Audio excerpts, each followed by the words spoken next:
Wrestling with God, episode number 20. Oh, I turn my headphones up, man.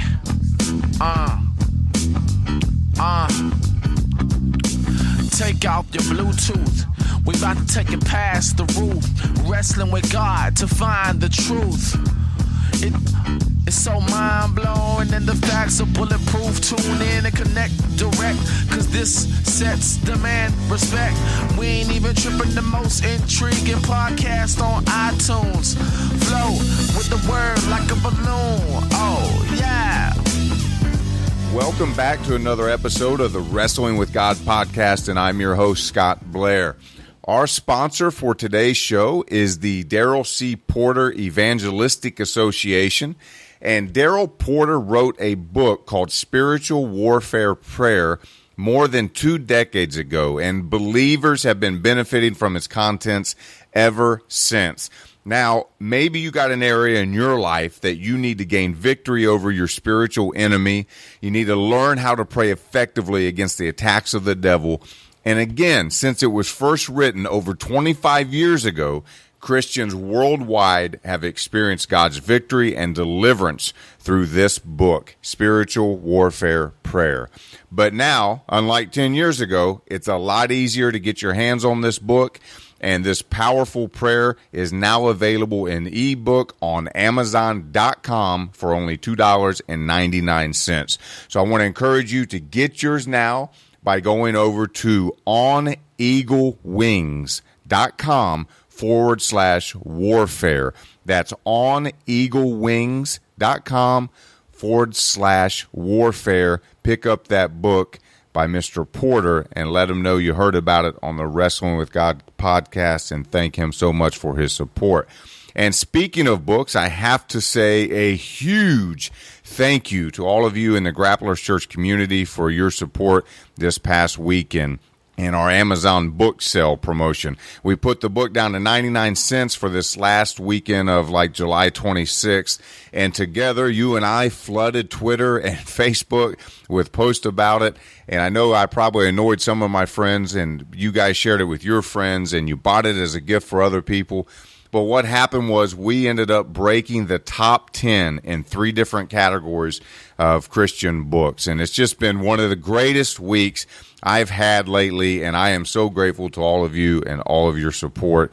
And you know, the book was up there beside like Joel Osteen and Gary Chapman and some of these other phenomenal writers.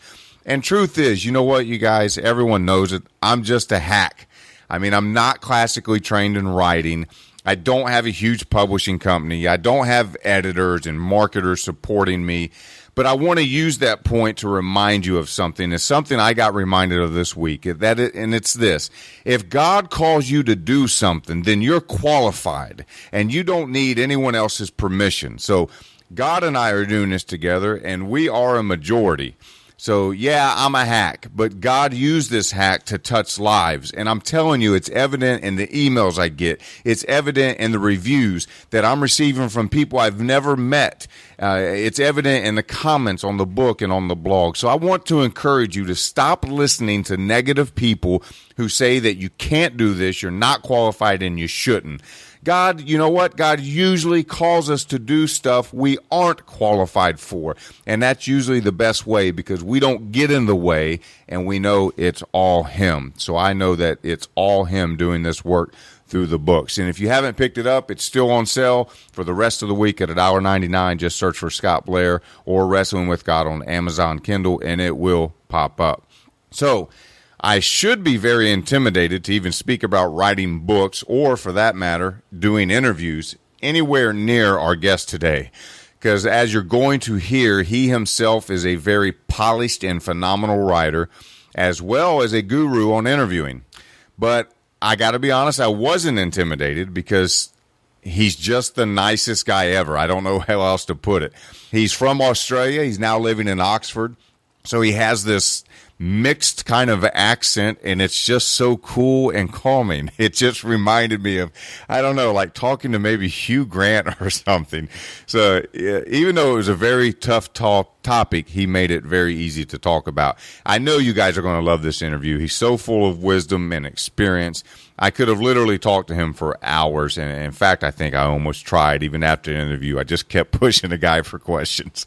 So poor Sheridan, I apologize. But he was really hospitable with his time, his knowledge. I do look forward to talking with him again and to continue reading and listening to what he's doing around the world.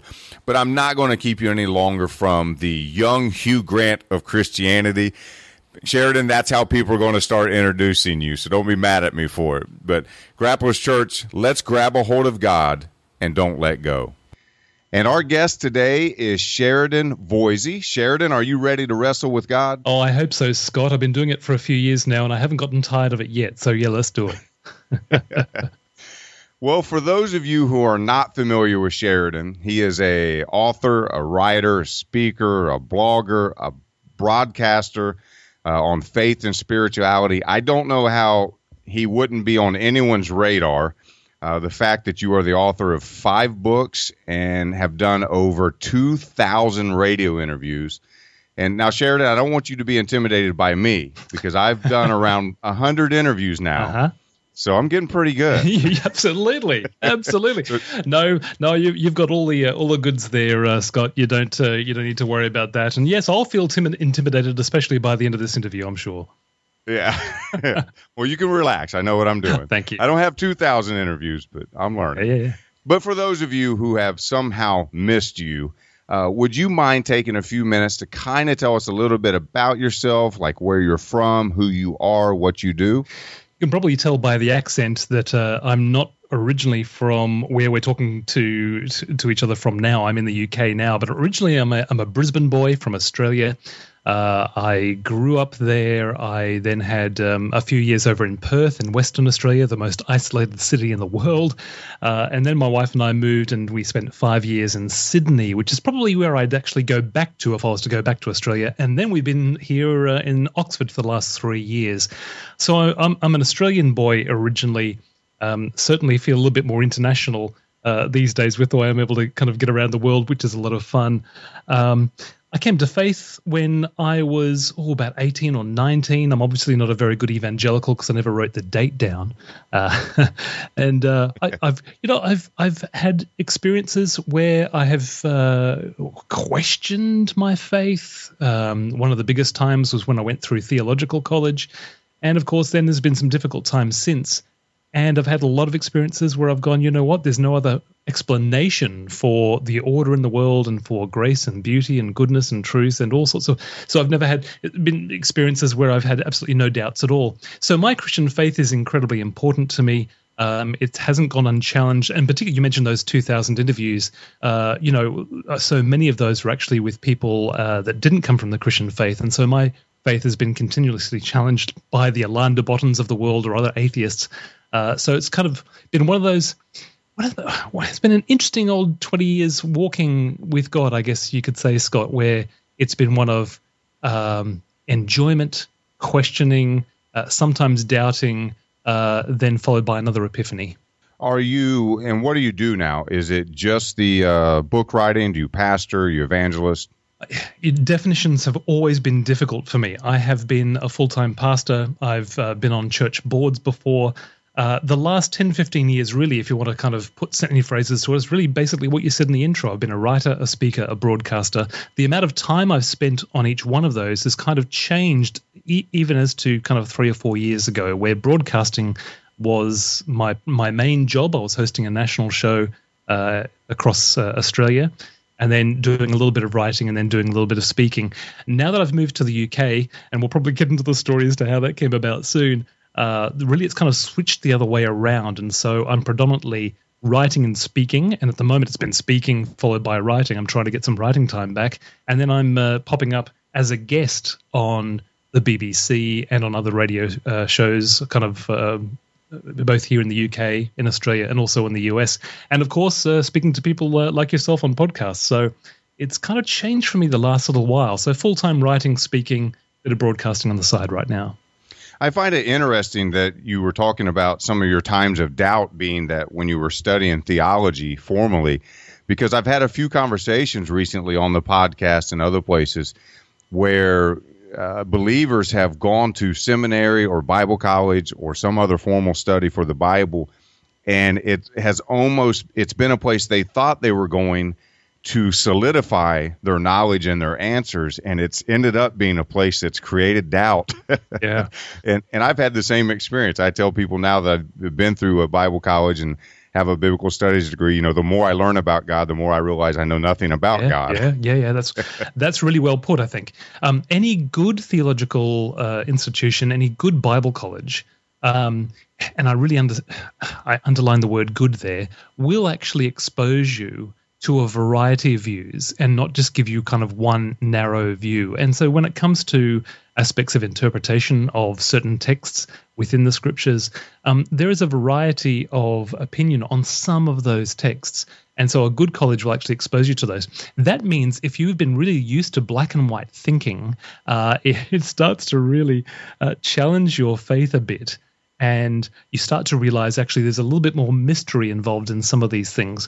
Now, of course, there are other colleges that go kind of so far the other way, unfortunately, and they almost kind of throw up the whole faith idea and say, well, basically, we've got to make it rationally accessible. And before you know it, you've got people that are losing their faith for, I think, entirely the wrong reasons, because they've taken out the miraculous aspect, the supernatural aspect. And the fact is, take that away from the Christian faith and you've got little left apart from humanism or just a kind of a sappy social worker faith left. So it's walking that fine line, I guess, coming to the scriptures with a settled sense and a confidence that for 2,000 years, more than that actually, these scriptures have actually been attested and proven to be transformational in the lives of the people of faith who have followed the God of Israel, the God who came in human form in Jesus. But also recognizing that we don't all have it together, and we should actually be in conversation when we discuss the Bible, particularly with people of a variety of different cultures, because we can read it through our own cultural lens, and that's where sometimes we go wrong. I'm so glad that you brought those points up. I mean, that is the idea behind this podcast, is to have those conversations, not really to provide answers necessarily, but just to have those conversations. And I did kind of come from a background where everything was black and white, and I remember the first time hearing a professor get into a pulpit, and he said, I believe the topic might have been like on eternal security. But he got up and he said, there's basically two stances on this doctrine, and here they both are. And he presented both of them very intelligently.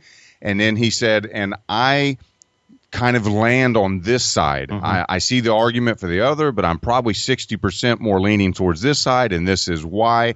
And it was the first time I had really heard anyone present it. There are certain doctrines, obviously, that there's no room to debate, and we can't move on them. But there's a lot in the Bible that we can't honestly say that we know for a fact that is what the interpretation means. If we did, we wouldn't have several hundred denominations, right? Because we all see it differently. Yeah. So I'm really glad you brought that up. Yeah. It's just so important, and I'm so glad that you're having these conversations in, because it's just, there is a whole bunch of space in the middle in which we can have just some wonderful conversations. Yeah, I read a interview with Drew Dick, the author, a Christian author, recently, and he wrote a book on why young people are leaving the church in their early adult years. And one of the primary reasons listed was the church was not providing a safe place for them to doubt or to ask questions. Right. And so I do think that this type of topic and conversation is much needed among the believers. Yeah, indeed. I first interviewed you on another podcast that was primarily focused on marriage.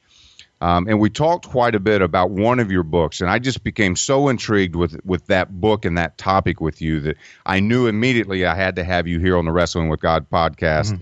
And as soon as we stopped recording for that interview, I asked you, can I contact you later and please have you on here? Yeah. And that book was Resurection Year, Turning Broken Dreams into New Beginnings. And I believe I read it's been shortlisted for the 2014 ECPA Christian Book of the Year Award. So congratulations on that. Yeah, thank you. Up against luminaries like Adrian, Philip Yancey, and just lightweights like that. So I never had a chance of winning, but it was wonderful to be shortlisted. What an incredible experience that must be. Would you mind starting out by telling us a little bit about the story of that book, how Resurrection Year came about and what it's all about? Yeah. I mean, it's a 10-year journey that begins in the year 2000 when my wife and I are having a conversation in the kitchen, and we agree that now is a good time to start a family. And we'd been married 5 years, and it was a good time. We were in a settled state. And from that point on, Scott, we didn't realize, we just didn't realize the journey that was going to be ahead of us from that point on. So like so many couples, when you've made that decision, every 28 days after that, you're looking for signs of success. And for many couples, of course, for the first couple of months, there is expectation. And it's followed by disappointment, and then expectation, disappointment, and often on the third or fourth month there's expectation and there's excitement because you've finally conceived. Well, for us, that expectation, disappointment kind of routine lasted 9 months. We went and got some tests done, and that basically revealed that there was a problem on my side, and without either a divine miracle or some sort of technological assistance, we weren't going to be able to have a child. Now, that started off a 10-year journey of trying to have a family, and you name it, we tried it. Apart from surrogacy and apart from kidnapping, pretty much we tried it. So there were special diets, there were special supplements that I was taking. We tried IVF for the first time in 2006. We then tried a number of rounds of IVF in 2010. We waited for 2 years on the Australian adoption list after an 8-month assessment period. So, nearly 3 years investment in that. And we never got the phone call to say, come and pick up your child. It ended at the end of 2010 when we had transferred our final embryo after a whole kind of all-out go with IVF. We just decided to do round after round after round to see if this would work. And on our very final embryo, when we had decided that this was the last attempt, and by the way, we had covered all of this in prayer. In fact, we'd even had special healing prayer kind of called for us a number of times. And this final embryo was transferred, and we got a phone call from the IVF clinic saying, congratulations, it's all looking good. And unfortunately, a few days later, on Christmas Eve, we got a phone call from the same IVF clinic saying, we're so sorry, we got it wrong. And that was the end of our journey. My wife walked into our room, put the phone down, curled up in a fetal position, and began bawling her eyes out. And that was really where our 10-year journey ended. And from that point on, we knew we needed to start again somehow. And therein comes the phrase Resurrection Year. How do we start again? How do we resurrect everything, resurrect our emotions, resurrect Marin's relationship with God? My wife Marin really struggled with her relationship with God through this time and would say that it's taken years to resolve and is still in a process of being resolved. How do we start again? And that was another journey in itself. Sure. So this book, it's not just about, or is it just about not being able to conceive and have that child, and you're relating it to other couples that might be going through this? Or is this something that you're finding when people read it, there are other broken dreams and unanswered prayers and things that they are relating it to? Definitely the latter. I really didn't want to write a book about our story. I certainly didn't want to write a book about infertility for two reasons. I didn't think I was qualified to write a book about infertility, even though we'd been through all of that experience. There's so much more to it. I didn't feel I was qualified. But secondly, I didn't want to be known as the infertility guy. That wasn't the brand I wanted, Scott. I had other things that I wanted to pursue, but it was actually a friend of mine, a well-known author here in the UK, Adrian Plass, who suggested that I really should be writing this story into a book. And long story short, it was released. But the idea from the beginning was, well, there's something bigger than infertility going on here. It's actually the much broader topic of broken dreams. And it was my friend Adrian again who pointed that out to me. He said, your story is much bigger than that. It's about broken dreams of a whole variety. And that's exactly what we found out. I mean, ever since the book was released a year ago, on average, I am receiving a message from a reader every 3 or 4 days, either through Facebook or email, who has read Resurrection Year, and only a very small percentage of those are people who have experienced infertility. This is people who are experiencing unwanted singleness. They've never been able to find Mr. or Mrs. Right.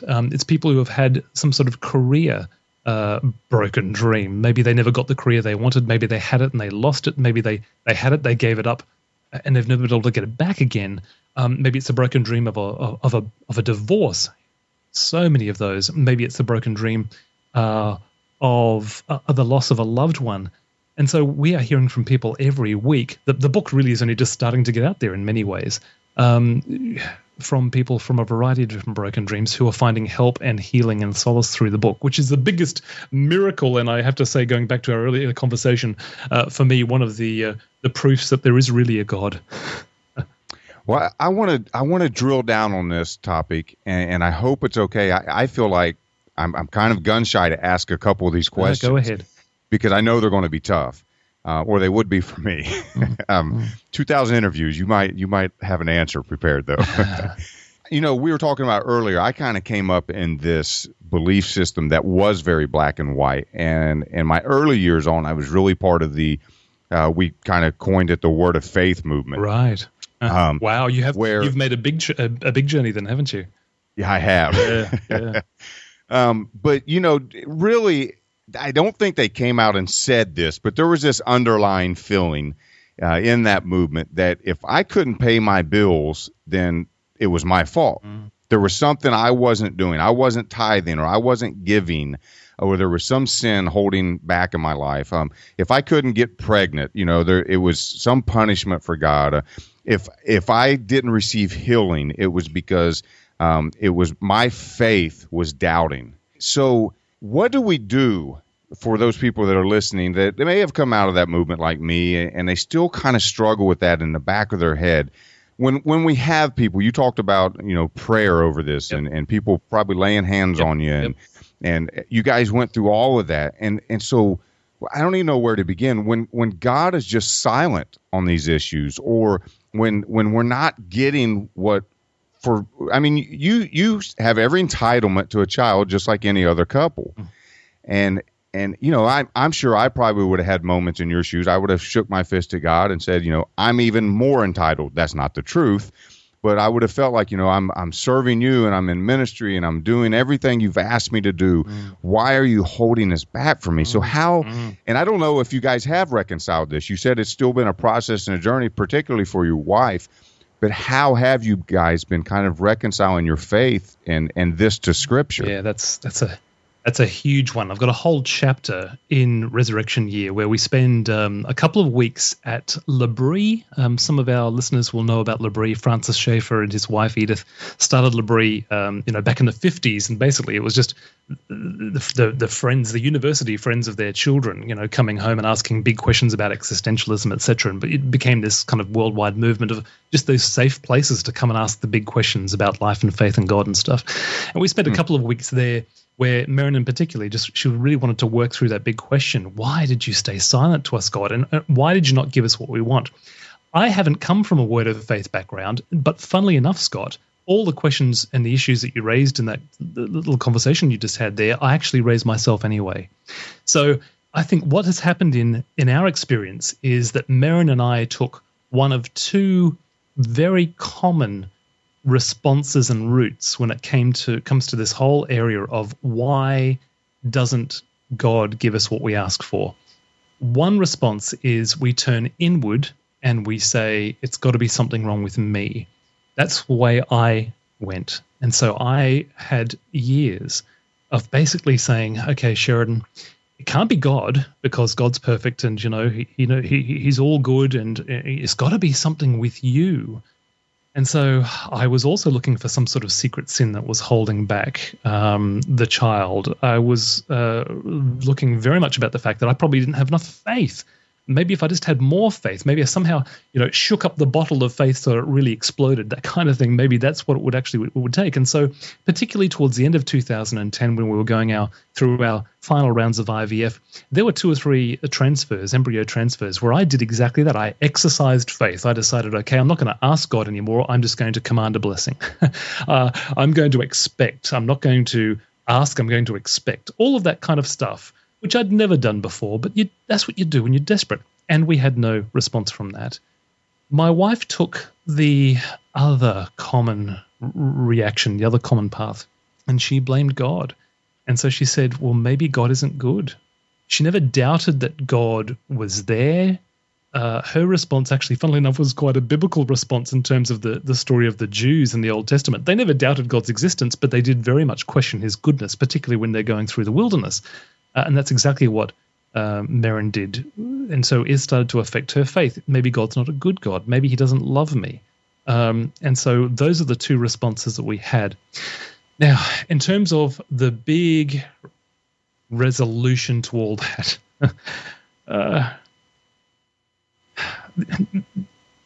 there's no easy answer apart from some common things that we can say, which I've got to be really careful here because it can sound so trite. But I hope that those listening to us will know that it's coming from people who, have wrestled with this for 10 years. God has the right to say no to us. If he didn't have the right to say no to us, he wouldn't be God. So for whatever reason, God has said no. Now, was there I don't think there was an issue with our faith. I don't think it's that God's a nasty God. I believe God is a good God. I believe he's an all-powerful God. I think he chose to say no. I don't know why. And that's the other challenging thing for us. Number one is we haven't been given a reason. We're now starting to see God redeem the story, and that's what Resurrection Year is all about. And we have been, we've kind of been brought into a tribe as a result of publishing the story in Resurrection Year. I call it the tribe of the scarred, and it's like, empathy will only get you so close to the tribe, but really that having the scars brings you into the tribe, and they start sharing all their deep secrets with you. Well, that's what's happened to us. So I can see that God's redeeming the story. He's never told us why he hasn't given us children. So the lack of an answer as to why has been a big thing. And also the big thing for us was the silence of God. God completely and utterly remained silent to us about this issue for the whole of the 10 years that we were seeking him over it. He guided us in other ways. He gave us direction and clarity for moving 2 states and in the end, basically moving countries. We had what we could understand as clear guidance on each one of those things and a whole bunch of other topics. There were some times we'd be praying and it almost seemed like the heavens had opened up and God was, in a really good mood and he was answering all of our questions. And it was, okay, God, the family issue. What about the family issue? Complete and utter silence. I was in a prayer meeting one day where a bunch of people got around us and prayed for us. And then they particularly asked God about this whole issue. And before they had asked God specifically about the family issue for us, there had been what we might call words of knowledge that people were given for us and things that really were on the mark, that only, God could reveal to people. And then as soon as then they knew what we were here to be prayed for about, and they went and asked God about this specific issue of children and fertility, and particularly whether we should keep on going with IVF, complete and utter silence, to the point where even the people praying were surprised. God has chosen to remain silent. God has chosen to say no to us in this account. I don't know if we'll ever discover why.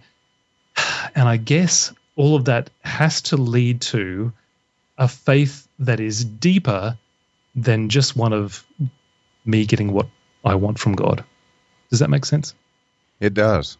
And I find it, and I don't want people to forget this because I find it impressive that you guys endured for 10 years. We have to admit, in our age group and younger, this is a couple generations that are really spoiled and want things very rapidly, especially for us who live in the West. Yes. If I can't get my smartphone to pull up Google fast enough, I get upset sometimes. Yeah. And we go through the drive-through to get our food or the microwave. We want everything when we want it and now. Mm-hmm.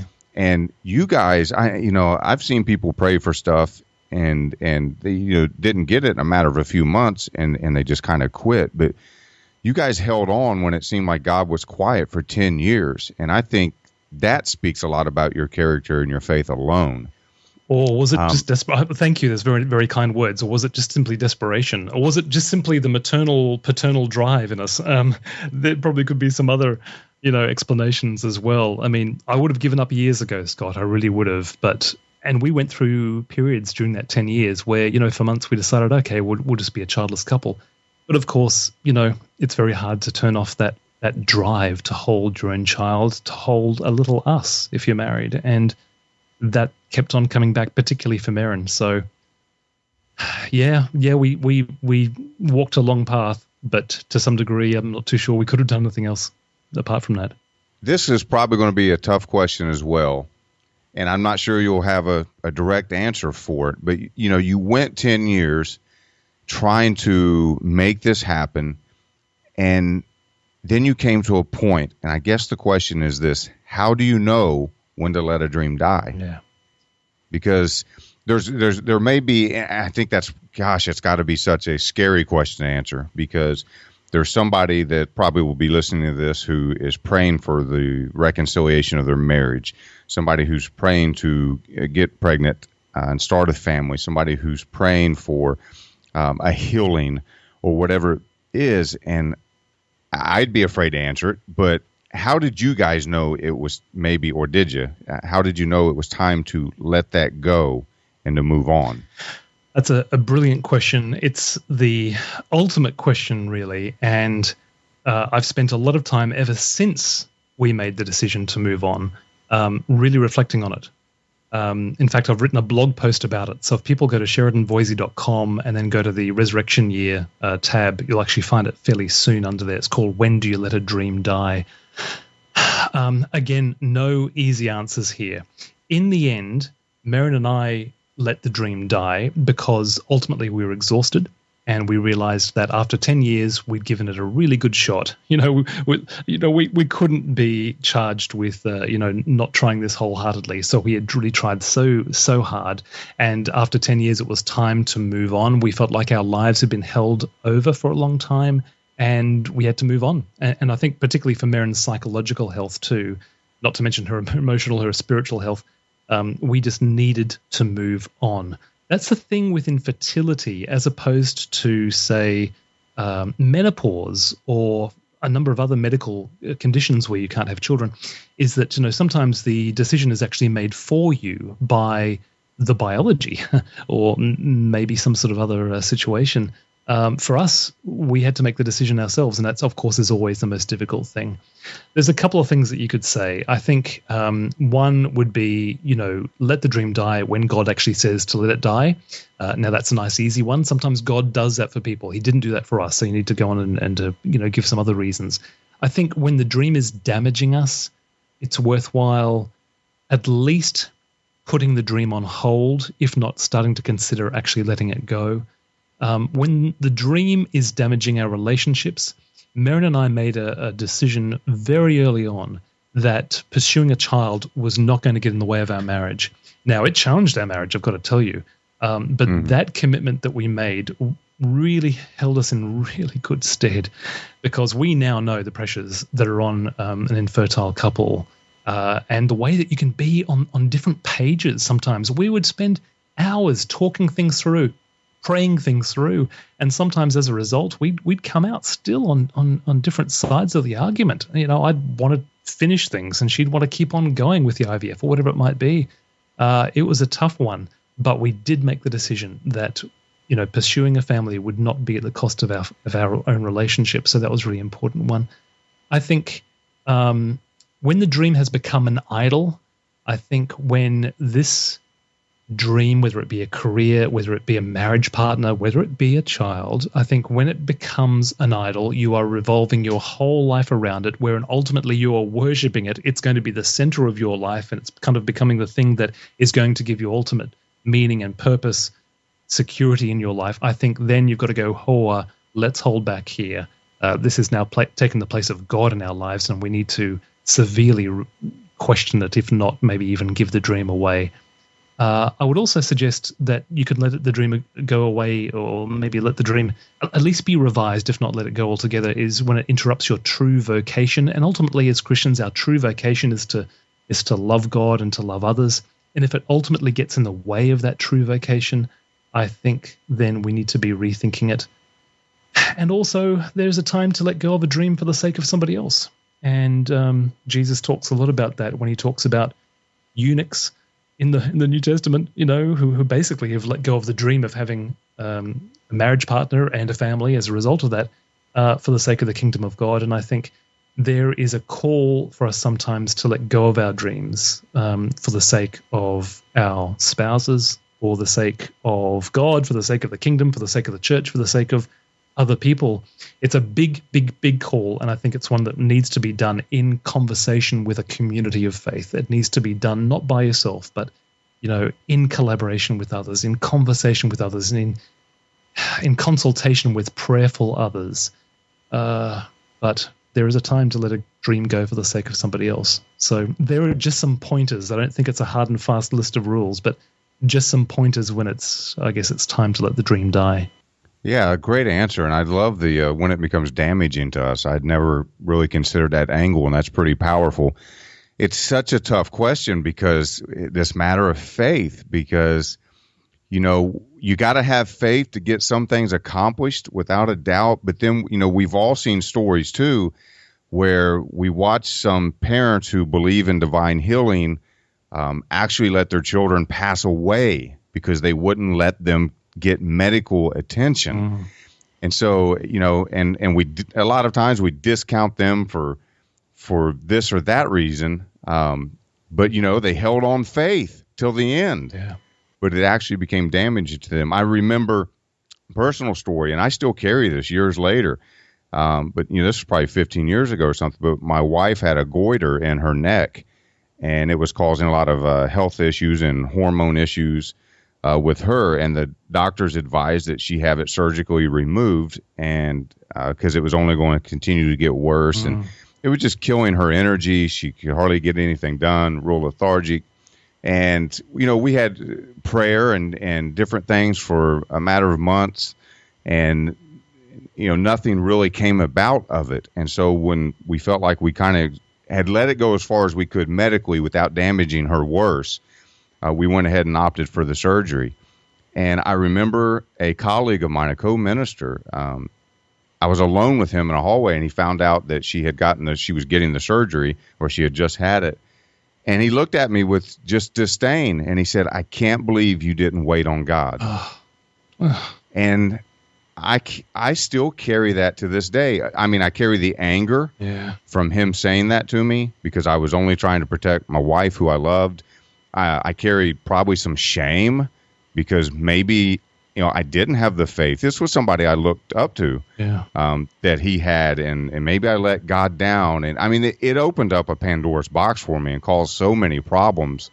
And gosh, that's astounding, Scott. That's astounding, and particularly from somebody who sounds like a bit of a mentor, somebody like who had some sort of spiritual influence into your life. That is so. A question to you, and you might have already covered this, in the podcast some other time, and our listeners might get bored of it. But how did you make the move then from that kind of approach to faith, which, by the way, only takes a couple of verses of Jesus and really kind of amplifies them out of all proportion?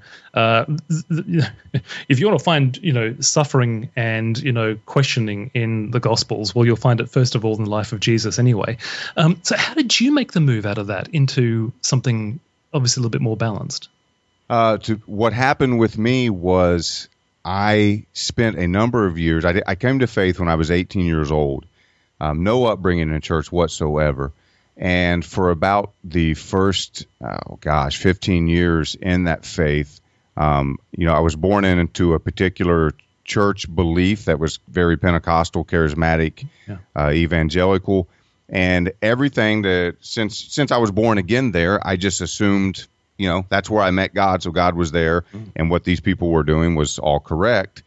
And so I just let everything be handed down to me from those who mentored me and those who preached in our circles and those who wrote the books that we read and things of that nature.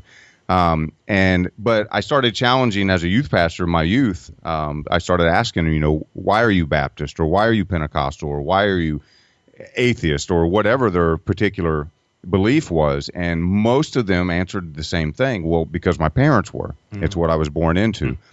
And really, I didn't realize that I was doing the same thing. I had been born into that.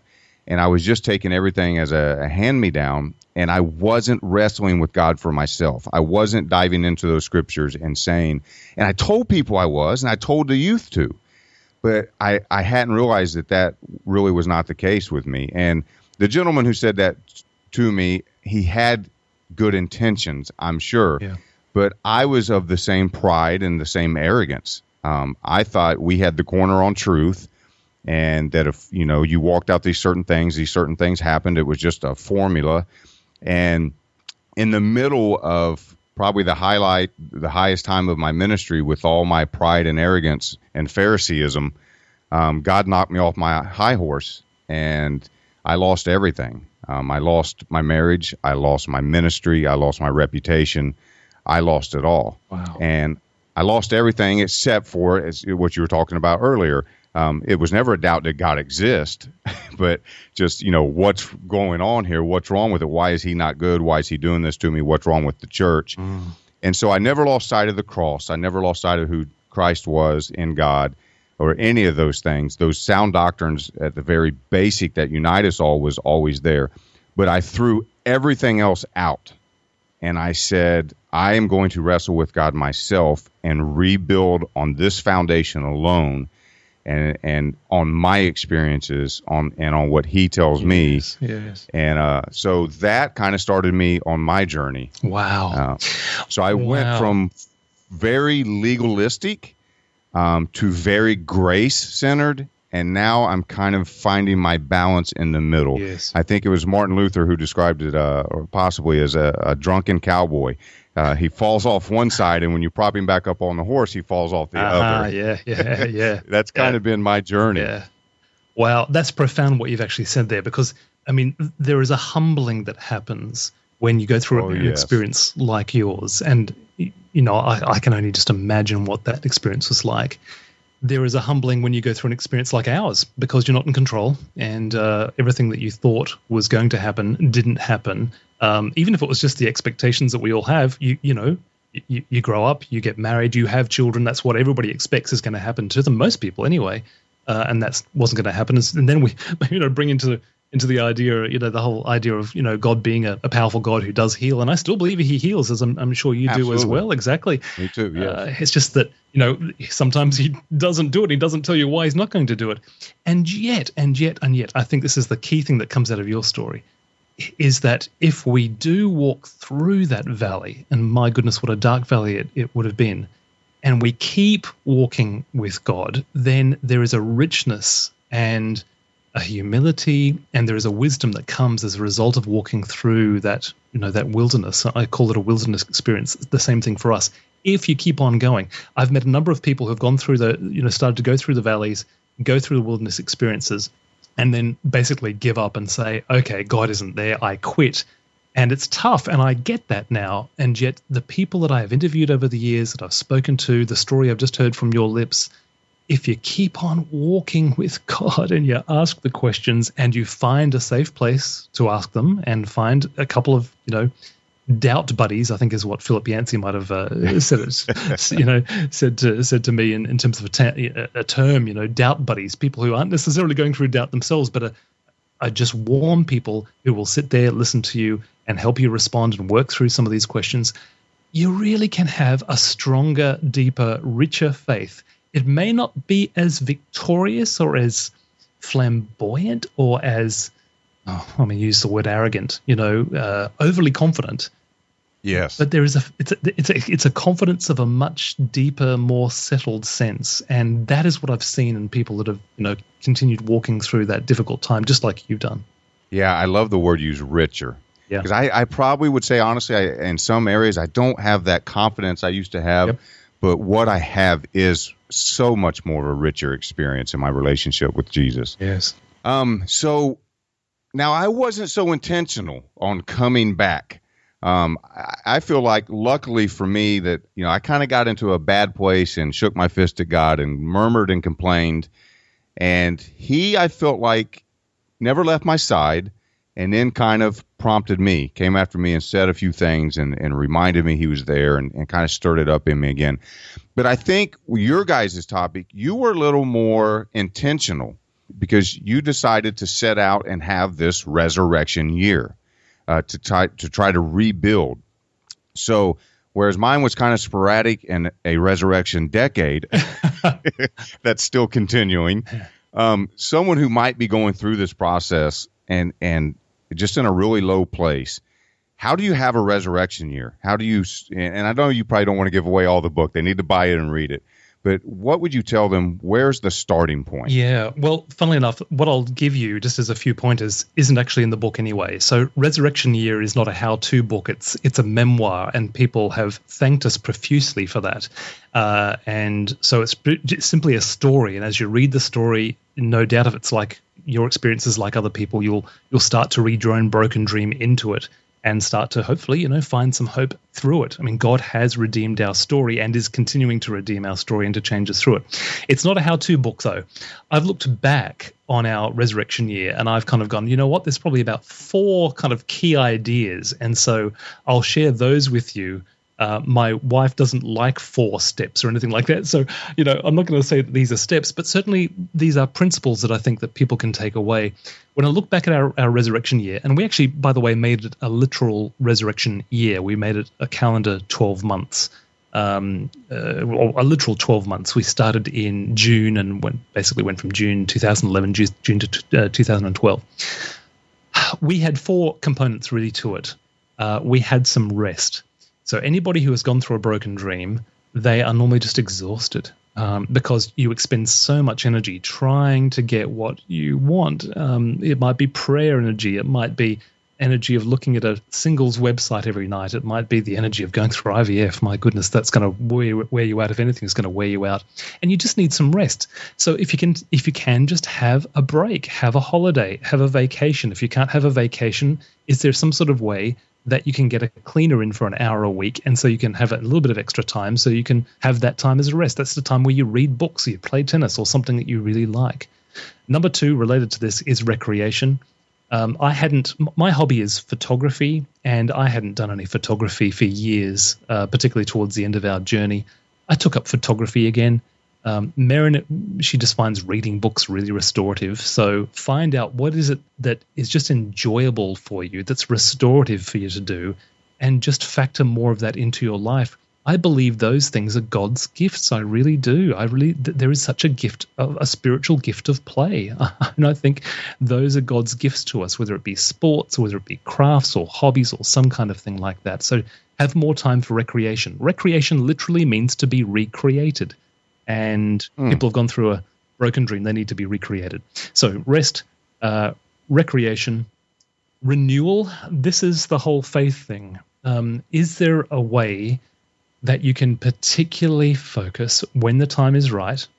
And there might be some sort of order to these. It might be good to start with rest and move on to recreation, and only then, start wrestling with the big questions of faith that your broken dream has raised for you. Can you meet together with a pastor? Can you find a doubt buddy? Like us, maybe you can go and spend a couple of weeks somewhere at some sort of retreat that is really welcoming and yet still faith-based,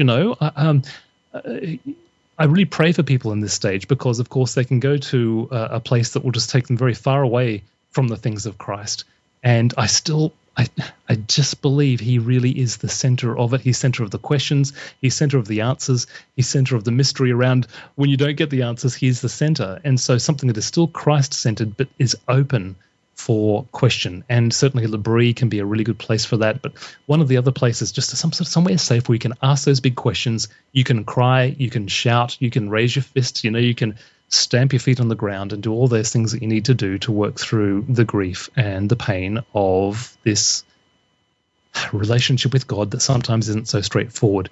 And then finally, I would say there's a certain degree of kind of invention that happens when you go through a resurrection year as well. When you have gone through a broken dream, there is a part of you that cannot become the you want to become. There is an identity crisis. So for Marin, she wanted to become a mum, and she will not become a mum, not in the literal sense. Same thing for me. I will not become a dad. And so that it raises questions about your identity. If it's a career issue, there's an identity attached to a career that you need to work through. And yet there is an opportunity in a resurrection year to kind of reinvent yourself. I would still hope that is actually driven by God's Spirit. But there is a sense in which you can say, okay, I can't become this, but who can I become? What are the dreams and what are the hopes and the aspirations and the godly ones that have just been lying on the surface, underneath the surface? Maybe this is a time for me to pursue this career or this option or to do this, become this kind of person. So rest, recreation, renewal, and reinvention are just kind of 4 things that people can just have in mind when they're thinking about a resurrection year and starting again after their broken dream. Wow. So as you're saying those 4, and I loved them, I was thinking about how each of them applied to what I've been through naturally without having a formula. Yeah. I went through everything. I did let's see, not recreation. What was the first Rest. one? Rest. So my rest was I actually found a church that I liked, a big church that I liked the preaching. And every Sunday I went and sat in the balcony in the very back and I never talked to anyone because I didn't want to be involved in ministry. I didn't want to have relationships. I didn't want to know what was going on behind the door or behind the pulpit, anything. I wanted to hear good preaching and have times alone of worship with God in a corporate setting. And I went to that church for over a year like that on Sundays. And other than the pastor's name, I didn't meet one person there. Now, I'm a big believer in community, but that was my process for rest. That was my time alone to be with God and to kind of get rebuilt up and get some energy. I did a lot of recreation with travel, and of course, after my divorce, I was single, so I kind of had my time of recreation there, I feel. And then what was the others? Well, renewal. Renewal. Sitting in the back pew of the church was part of that. But did you do anything, more intentional about that? Yeah, I did. I ended up meeting with started with one, and then it became 2 other doubt buddies, and we basically, it to date is the most influential. I guess this maybe went on for a year. Community or group that I've been a part of in my spiritual life. It was a place that we did Bible studies together and book studies together, and I could be absolutely transparent. I bounced ideas off of them. I got nuggets of knowledge from them, and it was just one of the most powerful Bible study experiences and rebuilding experiences in my life. So Ernest or Brian, if you're listening to this, you guys will never know what that time meant to me. It was my absolute restoration and change. And now I feel like with my books and the podcasts and some other things, I'm not doing what I was originally doing, but maybe I am reinventing myself and doing what God has purposed for me in another direction, like you said. So that was very enlightening to hear you bring out all those points, because I think I've passed through just about every one of them. Well, that's good to hear, because hopefully it means that the principle's a little bit more universal than just our experience. But yeah, I'm glad to hear it. And again, we're so glad to hear where you are now. And the fact is that you've recycled it. I mean, we use the word redemption, but a better word is recycle. Just recycling the stuff that we've been through, and again, it can make some awfully rich manure out of which beauty can blossom. Well, listen, I have kept you, Sheridan, longer than I told you I would. I apologize for that. I've got one more question, if you wouldn't mind. And amigo, I could do this all day. This is great. But your first book, Unseen Footprints, Encountering the Divine Along the Journey of Life, it won the 2006 Christian Book of the Year Award. Yep. And then we talked about this second book you had up for Christian Book of the Year Award. Now you're rubbing shoulders with Philip Yancey and these guys. So as a author myself, and I got a lot of friends that want to write books or have written books and et cetera. It's starting to become my circle of influence to a degree. I wanted to ask you a little bit about that. Like, what do you think makes you such a great writer? Is this something you've been crafting over the years and learning? Do you feel like you're kind of just gifted for it? Do you have a particular process? Would you mind opening up just a minute about that? Yeah, well, we could spend another whole hour or something talking about that. That's another podcast, isn't it? It is. Thank you for the little word there. A great writer. I appreciate that. I guess we'll leave it to others to make the final judgment. I write very, very slowly, so I can't say that I'm a wonderful writer. I hear about other people that churn out books in a couple of months, and I go, my goodness, it took me 7 or 8 months to write Unseen Footprints so many years ago. And it took me about 8 or 9 months to write Resurection Year. And this is pretty much full time, well, with a couple of breaks in between, but wasn't, far off full time, because I really do want to craft words. I want to spend time on metaphor and simile, and I want to create visual images in the reader's mind. And that is how you become a great writer. Ultimately, great writers, like great preachers, great communicators, great speakers, they speak visually. And so that's one tip I would say to anybody who's interested in writing is continue to master the craft of writing in such a way that explodes images in people's minds. So master story, master metaphor, master simile. If you do that, then you will become a very, very fine writer. There's a whole heap of things that people would say. They'd talk about, writing every day. I don't write every day. I would like to be writing every day, but ever since Resurrection Year was released, I've just been kind of busy, mopping up the mess since, and kind of, doing speaking and things like that. So I really need to get back to that, but it is a very good discipline to have because I'm going to have to kind of get back into that now. And my best ideas come, I know it sounds so cliched, and I know it sounds syrupy and soppy and sappy and spiritual, but, they really do come when I pray. The best experiences that I have of inspiration always come normally when I'm by myself, normally when I'm in a relaxed mood. I might be sitting in a cafe, I might be out in nature, I might be sitting on a park bench, I might be, downstairs sitting on the lounge with a journal. Never ever, by the way, sitting here at my desk. But they always come, and they always come when I'm in a prayerful attitude. And if I have a writer's block, I lie down on my bed and I pray, and it might take me an hour, but normally there'll be some sort of little link made and I'll be able to move on to the next bit that I have to write.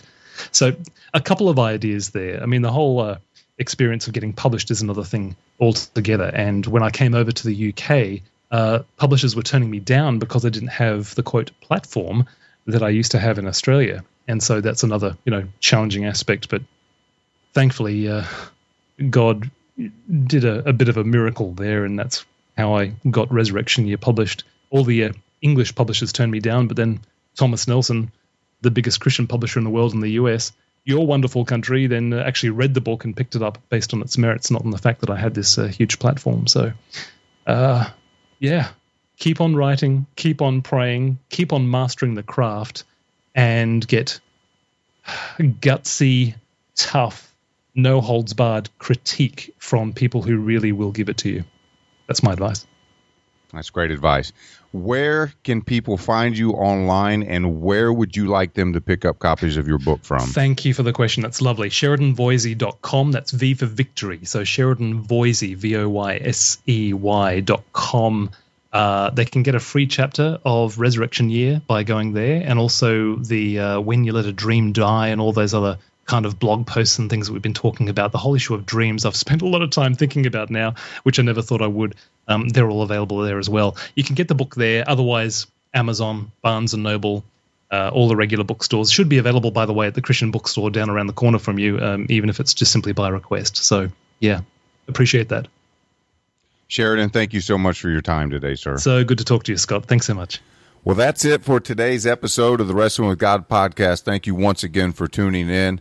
And just as a way of continued support, if you really want to help us out, make sure that you click that subscribe button in iTunes or Stitcher. That really helps the ratings and exposure that we get with iTunes and Stitcher if you're subscribed to it. Also, if you have not done so, please leave a hopefully 5-star rating and review. It only takes a minute just to post that up there, but it really helps get the word out because there's a lot of hurting people out there right now that could benefit from this interview with Sheridan, that would really benefit from reading the story about what him and his wife went through. And by you just doing something as simple as tweeting it or as leaving a review or even subscribing to the podcast, that is going to help him, the other authors, the other ministries get more exposure and people find them and be blessed by them. Be sure to connect with me on Facebook at grapplerschurch.tv and Twitter also at Grapplers Church is the handle. Have some really phenomenal guests lined up over the next few weeks, so make sure that you come back and check that out, or it will autofill if you subscribe to it right into your smartphone or into your podcast iTunes categories there. Till next time, Grapplers Church family, grab a hold of God and don't let go.